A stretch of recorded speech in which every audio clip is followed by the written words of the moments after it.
So this will be the last part of the chapter 14. We should have been finished this one previous class because we took that amount of time for the exam review. That's why we are a little bit behind. We'll just try to manage that. So now we are going into the mechanism of this transport. So far, what we have seen in this course, as you know, that ER to Golgi transport. From there, you have the late endosome. From the plasma membrane, we have phagocytosis, receptor-mediated endocytosis, fluid phase endocytosis, which forms the early endosome and then form the late endosome. Then it can go to the lysozyme. We have talked about all of these. Also, we talked about the secretory vesicles. By regulated secretion, it goes to the plasma membrane for the secretory protein. Some of them are regulatory, like a signal transduction pathway is involved, or a hormone is binding on a cell surface receptor, which will trigger that regulated secretion. On the other hand, a constitutive secretion is constantly secreted out of the cell that doesn't need anything. So we have talked about all of these. Now, how these vesicles know that it has to go from ER to Golgi, or Golgi to late endosome, or Golgi to the secretory vesicle to the plasma membrane, that's what we are going to talk about in this class. So the questions would be, what is the mechanism by which the vesicles are formed? What are the molecular signals on the vesicles, or what brings the specificity? And how do the transport vesicle and the target organelle fuse? So this will be the thing. Still, we will be missing one thing, that how really they are transported from a point A to point B. Because now, even after this chapter, you will have an idea that they're just diffusing from ER onto the Golgi, or from the Golgi to the endoplasmic reticulum. They do not diffuse to the cytoplasm. It is too crowded. They actually are carried, these vesicles are carried by some motor proteins on microtubules. Those are like freeways or highways throughout the cell, crisscrossing the whole cell. And these motor proteins carry that load behind them, the vesicle, and just literally walk from one point to the other point. There are some funny videos which are like really like molecular rendition of that. If we have time, we will see that. So let's first go to the mechanism by which the vesicles are formed. And there are three types of coated vesicle. We talked about the Clathrin coated vesicle constantly, and then we are going to introduce two more. One is known as a Kotomar coated vesicle 1, and another same name, Kotomar coated vesicle 2. These are known as a COP1 and COP2. These are also coats, and there is some difference that we are going to see. So what you are seeing, that if you just see the overall pathway, then if you see that this ER, this is the ER, endoplasmic reticulum, and from this, any vesicle that is going to, I'm sorry, so for this is endoplasmic reticulum. From here, any vesicle which is going to the ER, these are coated by this green, what is green here? This is your COP2. So this is very specific. If a vesicle is budding off from the Golgi and have a retrograde transport back to the ER, then you have the coat of COP2 on them. On the other hand, if you see that a vesicle which is budding from the trans-Golgi and going to the endosome, or being recycled from the not recycled, receptor-mediated endocytosis from the plasma membrane to the early endosome to the late endosome, these are coated by the Clathrin that we have seen. So let's take a look at what are the specificity of these and why these are different. So here you are looking at some of the EM of the Clathrin coated vesicle, much more regular in shape compared to the Kotomar coated vesicle, which actually do have a varied size and shape. These are some Golgi cisterna that you can see. So first, let's take a look at the Clathrin. Each Clathrin molecule is made up of 3 heavy chains. Each is 180 kilodalton.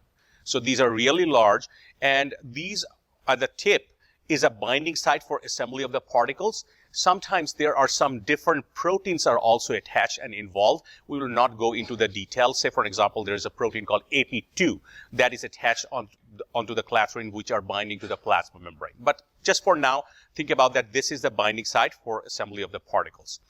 And then you have 3 light chains. Each one of them is 35 kilodalton. So this is basically what we call as a protomar, or just one of the unit triskelion, which makes the whole of the clathrin coat. So each of these triskelion looks like this. So now, if you just look at the clathrin coat altogether, here you can see that 3 triskelion are in red, yellow, and in green, and these are the other ones. And when all of these assemble together, you form this cage-like structure, and your vesicle, which is with a phospholipid bilayer, because it's a plasma membrane, it's a membrane, it's phospholipid, doesn't matter whether it is budding off from the ER or from the plasma membrane. They are going to have the enclosed membrane vesicle inside, and this is just on top of that. So this is basically the overall architecture of the clathrin coat. So here you can see that these are some of the SEM, and this is an amazing picture that how this picture has been taken. This is underneath the plasma membrane. So what you are seeing, that if you are inside the cell and looking up the ceiling, these are the ones which are coming in from the plasma membrane towards you inside the cell. So it's really an amazing picture that you can see that how these vesicles look like. So the next what we are going to see, the next we are going to see that what are the functions of the clathrin coat, and this is just the mechanical force, and that is responsible, and also along with that they are going to capture some of the membrane receptors along with that formation, which actually specifically tells them to go somewhere else. So let's take a look at that, how this happens. So these clathrin, they are plenty in the cell, and they will spontaneously assemble onto the membrane. And why they assemble? This is energetically a favorable condition, that when one attaches to the other, others come in and they form this structure spontaneously. This is very common. This is not uncommon. Virus assembly takes place like this, that the components of the viral capsid or the structure, they are formed in the cell, and they will spontaneously form these structures. So this is energetically favorable. That's why they come together. But what happens, that think about that they will just, I'm just trying to make, so suppose this is the plasma membrane, and well, this will be inside. This is the outside of the plasma membrane. They will just grab the membrane with this and then pull them outside. So think about that if you just take a balloon, which is not really, you don't have too much air in them, then you can actually make a fist like this, and you can grab one of the part of the membrane, and it is exactly the same way, that when they are assembling spontaneously, they are going to grab the membrane and form the vesicle. So that's the typical way that is formed. Remember that this is the organelle lumen. So this is when you are seeing this in the plasma membrane, it's going to get reversed. So this side will be the cytosol, that will be the outside of the exterior of the cell. So now they assemble into the coat, and then they will also decoat or disassemble spontaneously, not spontaneously. That's wrong. There is a hydrolysis of something that we are going to talk about, and that will disassemble, and the vesicle is going to be delivered to the destination. We'll come to that. So this is basically the first thing, that the mechanical force of grabbing the membrane does that. And actually, let's go back to that. So this is exactly what it is showing here. So here, these are just a couple of triskelions, and these green part is an AP2 protein. Think about that. These are the grabbing complexes that were just in pink in that picture that you saw. So they're grabbing the membrane, and see that here they are forming that funnel-like structure right here, and this is basically grabbing the membrane, and the other triskelions are assembling, and it forms finally the vesicle. But there is one thing still left. It's grabbing the membrane, but how it pinches off, that we are going to talk next. So now you have the mechanical force. Along with that, what the important part is, that why this clathrin coat is going to form. And if you remember that we saw this clathrin coated pits on the plasma membrane, they attract all these receptors, and those areas spontaneously formed this receptor-mediated endocytosis by these clathrin-coated pits. So here is the idea. You can see that there are some receptors, which is blue, and the cargo molecule that they have to transport either from a lumen of any Golgi or ER to another destination, or if you just see it in reverse, that from outside of the plasma membrane to inside into the endosome. It could be anything. But these receptors are the cargo molecules, and these receptors are bound by a protein which is known as an adaptin or AP complex. So this AP complex specifically, there are several one of them. They understand that what this receptor is. So there is a receptor recognition by the adaptin. Once adaptin binds to these receptors, which are specific for plasma membrane, for ER, for Golgi, then it will attract the clathrin, and the clathrin-coated vesicle will be formed. So that's the vesicle formation. And it will again uncoat, and the cargo will deliver to the site. So let's take a look at this, that what these adaptins look like and why they are specific.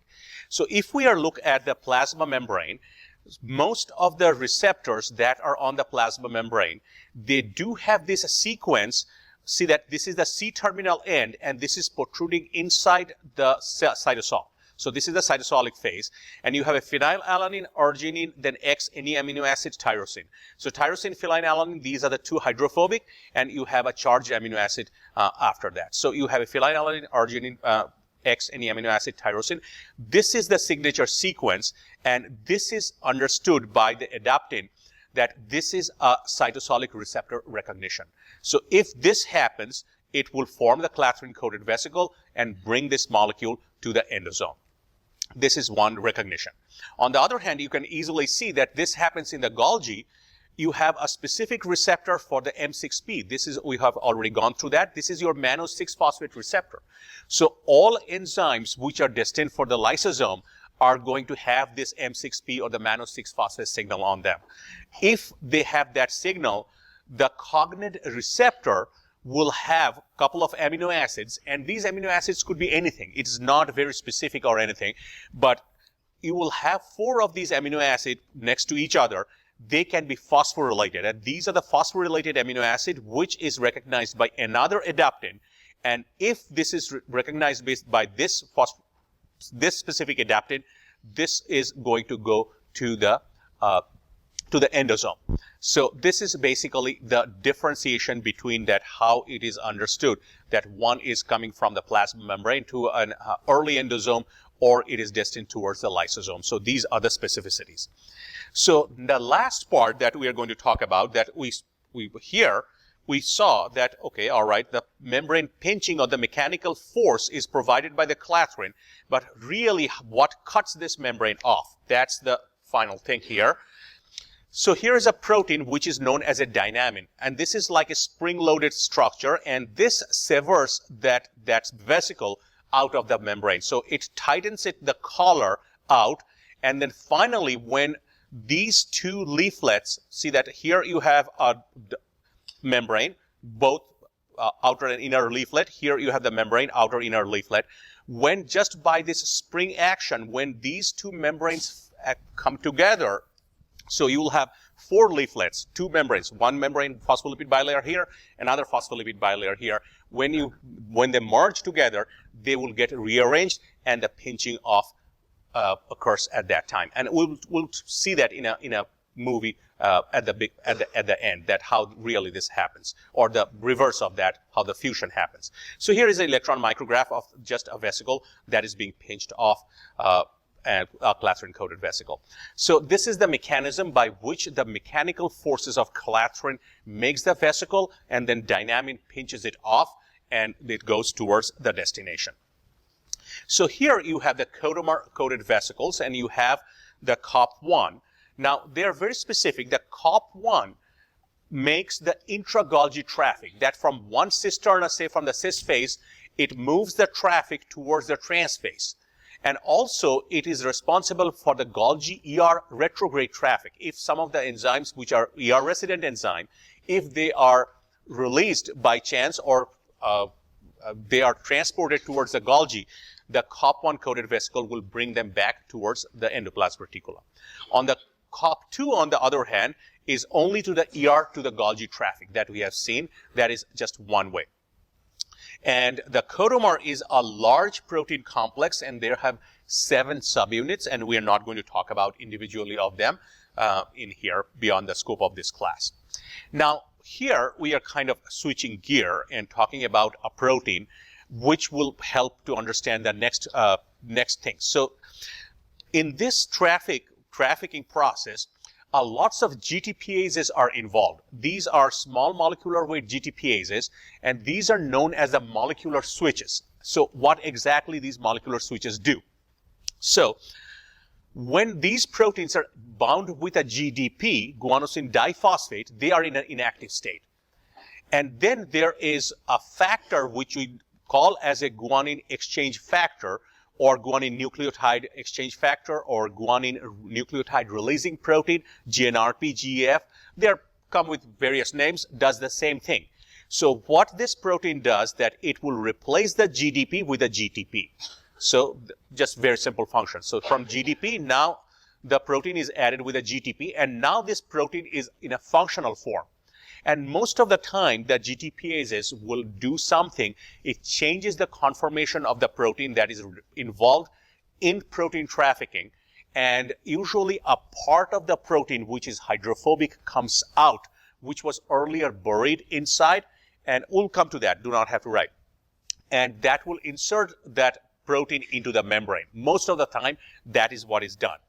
Now, then what happens that once that trafficking function is done, it is over, it doesn't need it anymore, the hydrolysis of the GTP to GDP will inactivate that protein. But most of the GTPases, as the name suggests, they do have this intrinsic GTPase activity. So they can hydrolyze the GTP to GDP. But this process is extremely slow. So it is too slow that the recycling of these doesn't occur much more efficiently. To help with that process, there is another protein which is known as a GAP, and this is a GTPase activating protein. So what it means by the GTPase activity protein is that it enhances the GTPase activity, or it enhances the intrinsic GTPase activity of this protein, so that it's hydrolyzed faster. So it is hydrolyzed faster, and it's now bound with a GTP. So from GTP complex to the GDP complex, the GAP protein enhance that step. That's the only function. Without that, still GTPase by itself can do that, but it will be much more slow. And we'll talk about a lot of these GTPases. So here what we are looking at, again, you do not have to memorize those. So along with the COP2, which transports from ER to cis Golgi, there are some coat proteins. You can see that these are the coat proteins, and COP2. So again, you do not have to memorize that. Sex 23, 24, 13, 31, complexes, sex 16. These all make up the COP2 coats. And associated, what is important that you just only this one you need to remember is the associated GTPase for COP2 is SAR1. So that's one of the important things. That's your take home. That's the only thing. COP2, SAR1. For COP1 and all the clathrin, they are known as ARF, ARF. And we will come to these proteins and how they function essentially. And then we are going to go into the mechanism of this. So you can see that the clathrin adapters, you have all these trans to Golgi to endosome, plasma membrane to endosome, Golgi to lysosome. All of these use the same thing. And the ARF is the same factor, or the GTPase, and SAR1 is the same thing, or the corresponding thing for COP2. So let's take a look at how this COP2 and SAR1 essentially work. So here what you are seeing, that this is right here is the SAR1, which is added with a GDP. This is a soluble cytosolic protein. This is plenty in the cytosol, and it's just completely soluble. What is the important thing is that you can see that there is a kind of a tail-like structure here, and this tail is hydrophobic. So it is not exposed towards the cytosol. It is buried inside the protein, and it's hiding that hydrophobic tail. Or that tail is basically made up of hydrophobic amino acids, basically. So now this SEX12 right here, that is your GEF, or guanine nucleotide exchange factor. So once what happens that this is particular ER lumen, these are in the cytosol, GDP bound SAR1 bumps into SEC12. When it binds to Sec12, the GTP is going to replace the GDP. Now you have a GTP Sec SAR1 complex. So this GTP SAR1 complex will flip that hydrophobic N-terminus, and this will get buried into the membrane. So this is the molecular switch. Now it is active. So what this will do, this will recruit the COP2 components, or the members of the COP2 proteins, basically. So a coat will be formed on top of this. So this is the molecular trigger. So let's take a look at this process step by step. So the top step, we have seen that this is the GTP. Now it's inserted its N-terminal hydrophobic end into the specific area of the membrane. Now what you're seeing in this, these small ovals with the tail, those are the SAR1. And it recruits that Sec23-24, which are the members of the COP2 family of coat proteins. So now you can see that the whole protein, the whole vesicle is coated by the COP2 proteins. So now you have the assembly of the coat.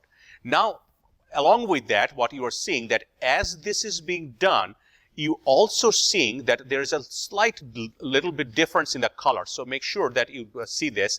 See that the GDP bound SAR1 is blue in the middle, like a light blue in the middle, whereas the GTP bound SAR1 is kind of orangish in the middle. So these are orangish in the middle right here.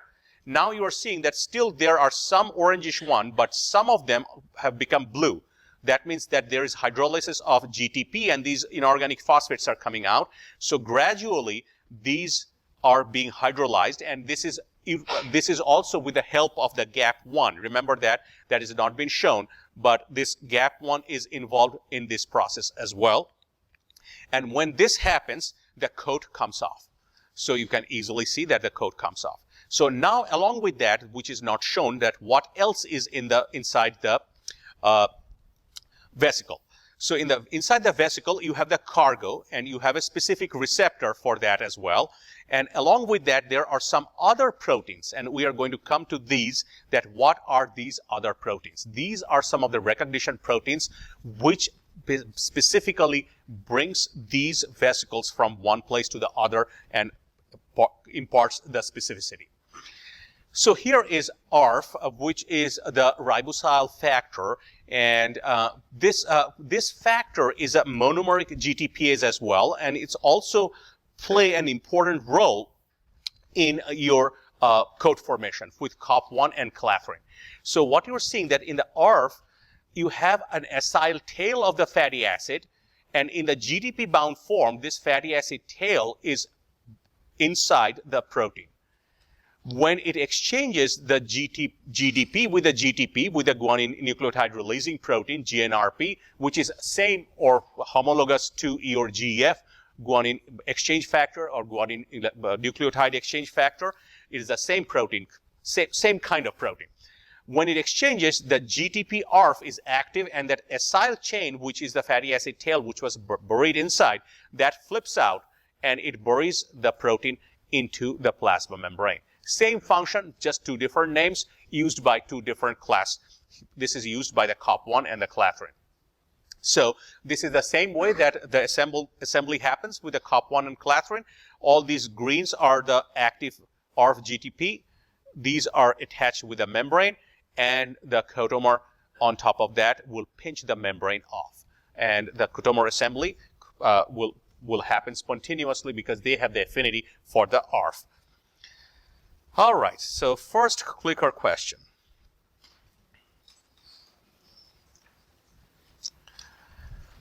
Which of the following proteins should coat a vesicle that contains the KDEL receptor? Clathrin, COP1, COP2, all of the above. Stopping it now.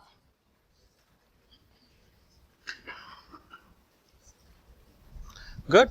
So 83% COP1, and this is a straightforward question. And if you try to go back that where the picture is and how you correlate, this is a material that, if you remember, this is half of the question is from your previous material. So if you remember right here that the KDEL receptor are present and catch the proteins which leaked from the ER to the Golgi. And by the retrograde transport, those proteins are brought back to the ER. And so if you have the retrograde transport from the Golgi to the ER, you have the COP1 coated them. And the proteins that will have the KDEL sequence, and they will be attached to the KDEL receptor, which will be on the membrane of these vesicles coming to the ER. All right, good. All right, so here one question. Let's answer that. Yeah. So here, this was one of the question that, say for example, if this is doesn't matter whether it is a COP1 or COP2 or clathrin. What you are seeing that, of course, the GTP and the SAR1 or whatever the cognate protein ARF1, they help in assembling the coat. But see that is just not by itself sufficient. Along with that, just next to it, you can see that this is a specific receptor which is also have a binding site for the clathrin or COP1 or COP2 proteins. So all the organelles, what's in there, they make sure that they are already double or triple proofed in the sense that there is no mistake in recognition of that. So essentially what will happen that if, I'm just saying, that if this vesicle is budding off from the trans-Golgi, then you will have this particular membrane right here, and from there you will also have the specific protein that is, so here, this is COP2. So let's see that COP2 will go from the ER towards the Golgi. And you will have the specific sequence which will be like the phosphorylated material or the amino acid which will be recognized by that code. And this will be the same thing for clathrin-1 as well that we have just already seen. So both of them, adaptin as well as, where we go here.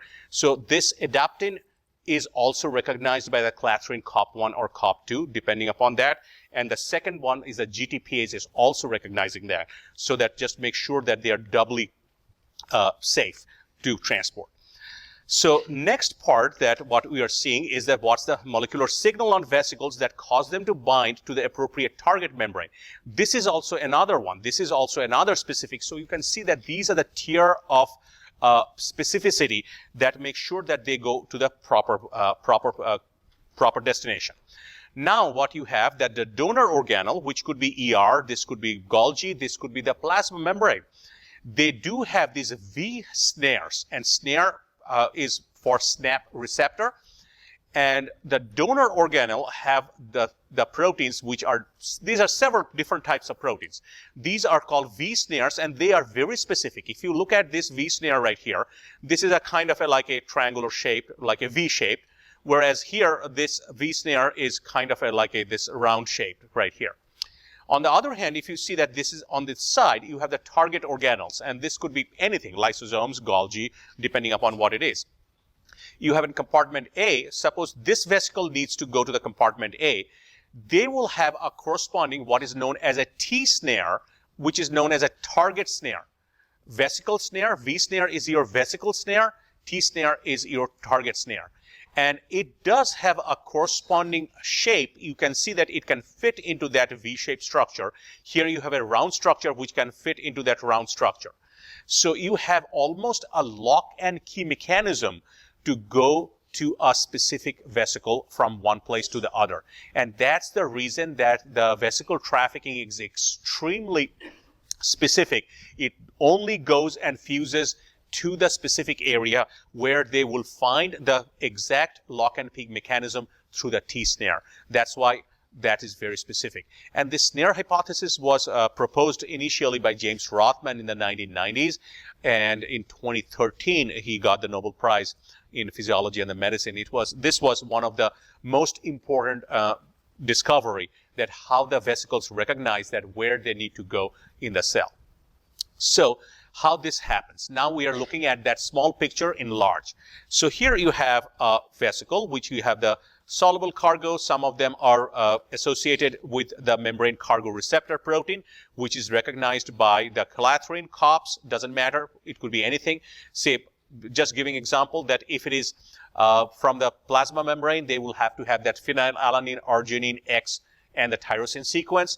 If this vesicle is going from Golgi to the lysosome, they will have those phosphorylated amino acids. So they will have those specific ones.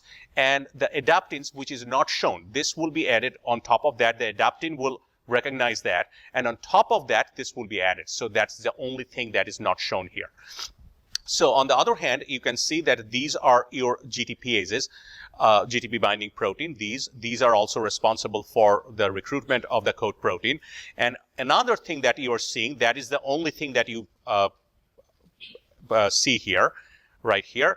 These are the V snares right here.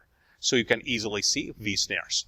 So now the next part is that what is going to happen, that now the vesicle uncoated, and now this vesicle which was forming, this whole thing budded off. The coat protein, the green protein, will come off because of the GTP hydrolysis of ARF or SAR. This will come off, and then this will reach the destination. At the destination, this is the V snare, this one, and this is the T snare. Then these will interact together, and there is a mechanism by which this membrane vesicle will be pulled within 10 nanometer distance of this plasma membrane. When they are that close and they are touching, there will be a spontaneous fusion of the two membranes, and we're going to see that. The only thing that is not shown, that again, as I said, that for each recognition there are several factors. It's not just one. Just to make sure that if one goes wrong, there is another backup. So along with the V snare and the T snare, there are also a group of proteins which are known as a RAB GTPases. Now, just make sure that those RAB GTPases are different proteins. They are not ARF or the SAR1. The ARF or the SAR1 are the GTP binding proteins, and the function for these are to recruit the clathrin or the COPS. On the other hand, there is another set of GTPases which is known as a RAB that is responsible for the recognition of the target vesicle, a target organelle. So let's take a look at what we mean by this. That how this specifically transport vesicle to their target organelle fuse, and we'll talk here. So this will give you the idea. So here you are seeing that these two, this is the transport vesicle, this is a VAMP, and this VAMP is a V snare. And they come with many different types of names. Now here you are seeing that this is a RAB GTP. These are also molecular switch. So the RAB, there are more than 150 types of RAB. These are soluble proteins, plenty in the cell, and they are bound with a GTP. When they are exchanged with this GTP bound form, they are inserted into the membrane, and this is a recognition protein for the destination compartment where it's going to fuse. So the same way you have a RAB effector on the target membrane, and this RAB effector is similar to a receptor for RAB. So on the other hand, you can see right here, along with the VAMP, there are some other proteins on the target membrane. Here it is syntaxin and SNAP25. These are the T snares. So again, if we just summarize the whole thing, so you have one set, and when you study, make sure that you have these two separated out. Make sure first you understand that what are the things needed, what are the proteins needed to assemble the coat protein. That's one of the important part. Once you have that set, then you have the second part where you understand that what are the proteins needed to be recognized by the target membrane. And this is the best way to study that. One is a set of V snare. On the target membrane, you have a T snare, I'm repeating, and you have these RAB GTPases, which is recognized by the RAB effector. So here you can see that, as I said, there are more than 150 RABs. So if you just look at that, you do not have to memorize that. But say, for example, if you just look at the RAB1, ER Golgi complex, what do we mean by that? So if a vesicle is budding from the ER and going to the Golgi complex, they will have a Rab1 on those vesicles. On the other hand, if you just see that from late endosome to trans-Golgi network, that if you have a Rab9, from the trans-Golgi network, any vesicle going to the late endosome, that will have Rab9 on them. So that's basically the specificity of these vesicles, along with the V and the T snare as well. So now what happens? You have the final fusion. You have the vesicle, and the Rab effector now is bound to the Rab GTPases. This is a recognition. Along with that, you have the V and the T snares. They will interact, and this is the most dramatic part. These are made up of alpha helices. When they interact with each other, just thermodynamically, they will twist themselves into this kind of structure. And we're going to see that in an animation. When that happens, it pulls the vesicle down to this target membrane, and there is so less distance that they will touch, and it will have a spontaneous fusion of the two membranes. So that's basically the molecular mechanism. So here, if we just look at this specific twisting, you can see that here you have the VAMP, which is the V snare, and the syntaxing and SNAP25. These are the T snares, and these are the alpha helices, and this twisting of the alpha helices happens spontaneously when they come close together and interact. So now the vesicle fuses. Now what's the next part after the vesicle fusion? You have the V snare and the T snare. They are twisted together. So these are recycled. So the V and the T snares are recycled. So another protein which comes in, which is known as this NSF, and along with that, this is a hexamer, large protein, and along with that, there is another protein attached to it. It's called alpha SNAP. So alpha SNAP binds to this snare complex right here, and this NSF will separate these two proteins, and this is done by the help of an ATP. So far, if you remember that all the processes that we have seen, this is important, remember that all the processes that we have seen, GTP was involved. So you have the GTPases that help the clathrin as well as COP1, COP2 assembly. Then previously you have the GTPases involved in the fusion. The only place that where in the membrane trafficking that ATP is involved is to release the V and the T snare. At that time, the ATP is only involved. And here it shows right here that the disassembly of the snare complex required the hydrolysis of ATP, basically. So that's the overall process of the fusion. So a classic picture of this one, we're going to see that. So what it shows initially that your neurotransmitter being released from the axonal end of a neuron, and that goes and that goes into another area, and that's the only reason that has been shown. So you do not need that part. All you need is that this vesicle is being formed or being fused with this target membrane, and these are the blue ones that you are seeing right here. The blue ones are the V snares, and the green and the red ones, those are the T snares because they are inserted into the target membrane, and some twisting happened. And let's take a look at the overview of the process. All right. So you can ignore that part.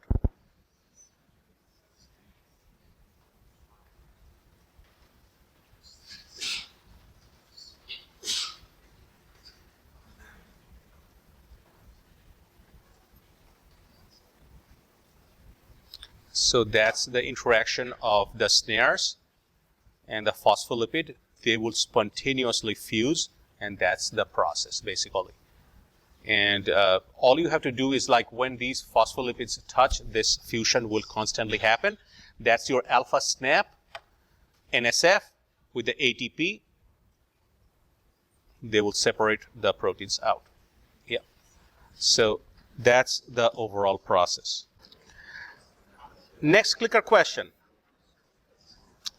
Which of the following steps in vesicular transport occurs first?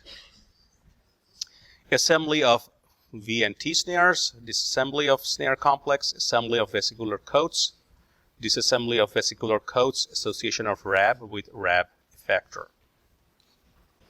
All right, stopping it now.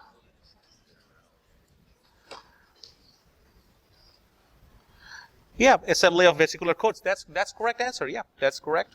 94%. It's a straightforward question. All right. Now this will be easy as well.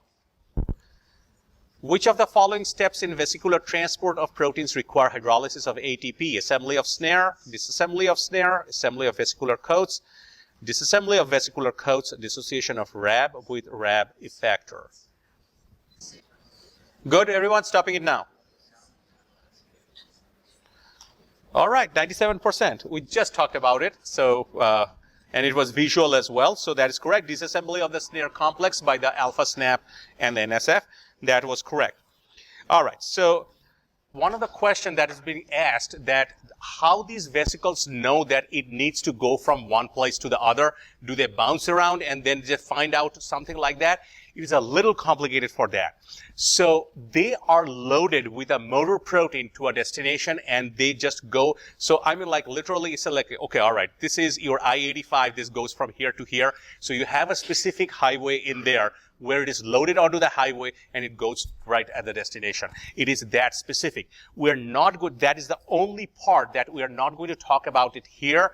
We're going to talk first to the cytoskeleton and then we're going to connect those. So here, let's see if I can find this. And it looks like a cartoon that is too much like a science fiction, but it is not really. All these molecular models, like extracrystallographic or models, are done. So what you are seeing in these animations, that these are literally molecular models.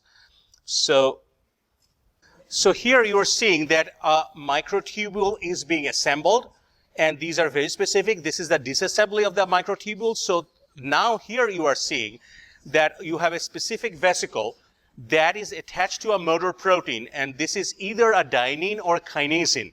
This also works with either GTP or GTP hydrolysis or ATP hydrolysis, and that was the only part that was necessary, that from one vesicle to the other, you have these connections, and they will literally carry these motor proteins on these highways to the destination. This is how they are transported. They do not diffuse to their destination by themselves.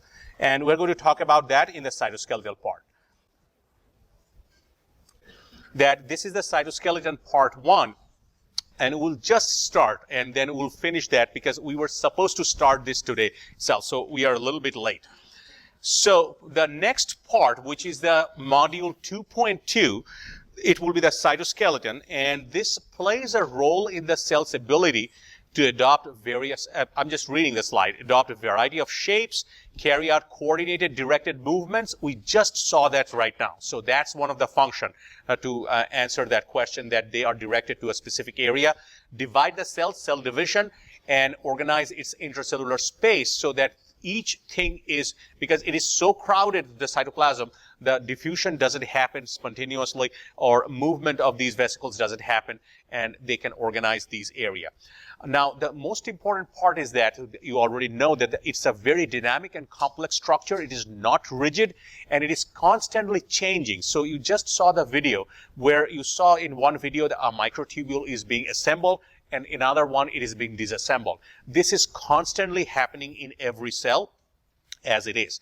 So if a cell is migrating, like a moving cell, like a white blood cells, when they are particularly in the tissue space, like a macrophage or neutrophil, these are the phagocytic cells, they move a lot. When these cells are moving, the cytoskeleton is much more dynamic in those cells. Whereas on the other hand, if you have a static cell, so in the gut epithelium, in your intestinal lining, they have more or less a kind of a stable cytoskeleton. They will change over the time during the cell division, whatever it is, but they are much more stable. So here you can see that how these amazing pictures are, and there are many different types that we are going to talk about. This is from your book as well. So let's first take a look at the overview of the whole thing. So what you are seeing in the top panel is a couple of epithelial cells right here, which is lining your intestinal wall. We were constantly showing that. So this top area is the lumen, Right here is your extracellular matrix towards the blood side or towards the connective tissue side. So you have these microvilli, and you can see that just below that and inside the microvilli, all these red ones are the cytoskeleton, and these are known as the microfilaments. We'll come to that. Just here, just have an overview. Along with that, you have these red microfilaments all throughout the cell cortex as well. This gives the cell a shape. And along with that, also you have these dark blue fibers along with the actin. Those are responsible to give the cell a shape as well. And there is another place that if you just see that there is just under the nuclear membrane, there is a lot of these blue structures, which are the intermediate filaments. So these intermediate filaments form something called, which is called a nuclear lamina as well. So we'll come to that. And the green structures are the microtubules, which are the biggest or thickest of them all. Those are in green. So here you can see that this is an electron micrograph where it's been shown that these are the microvilli, which are just the thing, and they are all packed with these microfilaments, which are extending towards the cell body. This is the cell body, and all the dark area that you are seeing are the microfilaments, which is this part. So this anchors this microvilli. So on the other hand, here you are seeing that this is a motile cell. So think about that. This could be a macrophage, so which is moving towards, say, this side. So these are the structures which are known as a filopodia, sometimes known as lamellipodia. So these are basically the extension of the plasma membrane towards which the cell is moving, and it's a huge amount of microfilaments are involved in this structure. Whereas you can see that cell cortex also do have this microfilaments in red. Then you have the blue. These are the intermediate filaments and the nuclear lamina, and also you have the microtubules, which is the largest of all. So just wanted to mention this. This is also an amazing picture which shows the distribution of these actin to the leading edge of a cell. Why I'm specifically pointing out to this electron micrograph, because this is a kind of a micrograph that you don't see that often. So in this micrograph, how it is done, to see the actin inside the cell, you have the layer of plasma membrane. You are not going to see inside what it is. So in this process, but just by a detergent, the plasma membrane has been removed. But once you remove the plasma membrane, you cannot do anything with the cell. You will not be able to fix it or embed it, because the whole thing is going to shrink in such a way that you cannot do anything. So the only way that you can get a picture like this, that this is a metal replica. So here on the top of the cell, it is deposited with a metal, and then you have the TEM of that. So this is a metal replica image of that, and that's one of the application of that process that you have seen before. So here, this is the chapter opener. So what you are seeing, that these finger-like projections are basically towards the lumen of the intestine. So a lot of people get confused with that. Just make sure that you don't get confused with that. If you see the cross-section of the intestine, what you are seeing is basically, so this is the lumen. You are seeing a portion like this. And each of these finger-like structure that you are seeing that is being projected, that's just a section. So think about that. This section is just a triangle of a pie. And this, like a pie or like a pizza, where you have the hole in the middle of the pizza, which is the lumen of the intestine. So what I'm just going to point out, that the red structure, what you are seeing, are all the actins. And this is where you have the microvilli of the cells arranged on top of that. And the cell body is just under them. These are all columnar long cells, columnar epithelial cells in a single lane. And the blue structures are the nucleus. And you see that in between them, this is the extracellular space, and the green is a laminin protein. And here you see that here is the smooth muscle, which is surrounding the whole thing. So the smooth muscle is surrounding the cross-section of the intestine. That is also very rich in the microfilaments and other type of filaments, and you can see that that is in red. So that's also a very specific, this is a confocal, not regular microscope. So here we will just introduce the first one, which is the actin filaments. this is also known as microfilaments. And these are made up of monomers, and these monomers, so here you can see that there is just one monomer, another monomer, so 3 of them. Each monomer is known as a G-actin or a globular actin. And they assemble into this twisted helical structure that you are seeing right here, electron micrograph, cartoon, and here you have a fitting molecular model. And this is basically typically the structure is. And they will constantly polymerize and depolymerize inside the cell. And it's extremely dynamic, and 2 parallel protofilaments. So here you can see that how they are distributed. You could distribute it towards the microvilli, cell cortex, this adherence or adhesion belts, which help the cell-to-cell interaction. And also these adhesion belts help to grow the intestine the way it is. So it's developmentally important. We're going to come to that later. Then you have this filopodia or the lamellipodia, leading edge of the cell cortex, and also the stress fibers. As the cell is moving, these stress fibers are important. So the stress means not that the cell is going under stressful condition. It is the stress from the mechanical stress. So it just prevents the mechanical stress so that the cell doesn't tear apart. So here you can see that these are the stress fibers that is in there. And here you can see the leading edge do have these filopodia, which are all rich in the microfilaments or the actin. Here you can see that this is an electron micrograph of the microvilli, and each of them inside it, you have the microfilaments, which is extending into the cell as well.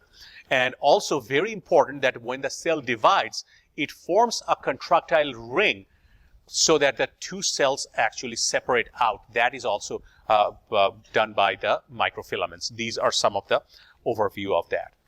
The second type of a filament that you are seeing is the intermediate filaments. This is rope-like. Just the difference is a small difference that let me point out, that the diameter of the microfilament, why they are called micro, is about 7 to 9 nanometer. So that's the diameter. If we go to the intermediate filament, it just goes a little bit higher, about 10 nanometer in diameter. And here you can see the distribution around the nucleus in the nuclear lamina. Also, they are present in a specific area of the tight junction. So that's also important for the tight junction, and that's the distribution in the cell. And again, it will vary a lot. So again, I will just repeat that it will vary a lot depending upon the type of the cell. So the next type of cytoskeleton is a microtubule. This is the largest of all. It is hollow, cylindrical, and this is the most rigid. Your microfilament as well as the intermediate filaments are to some extent pliable. They are much more flexible compared to the microtubules. And when you saw that vesicle that was being pulled by a motor protein on top of a big structure, that was a microtubular structure on top of which they were walking. So this is about 25 nanometer in diameter.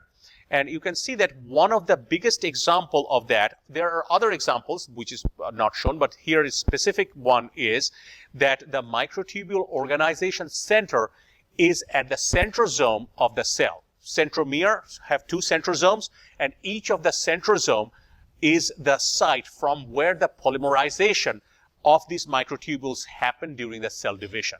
So you see the highest activity of these microtubules for the aster formation, which pulls the chromosomes towards the poles during the cell division. But along with that, it's not only the cell division, but also it is present during in the cell as this transportation highways. So those are the common thing that is shown. So here also you can see another structure. It's a dramatic picture that you can see that all these pictures are taken in the same cell. They are not separate cells.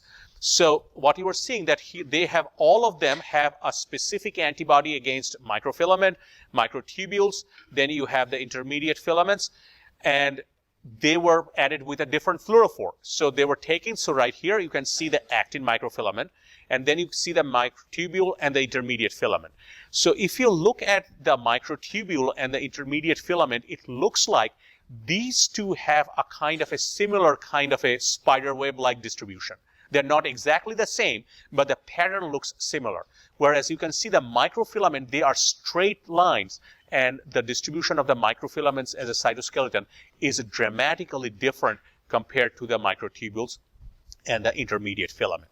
So that's basically the overview of the three types of filaments, and we'll stop there, and in the next class we'll start with the microfilaments.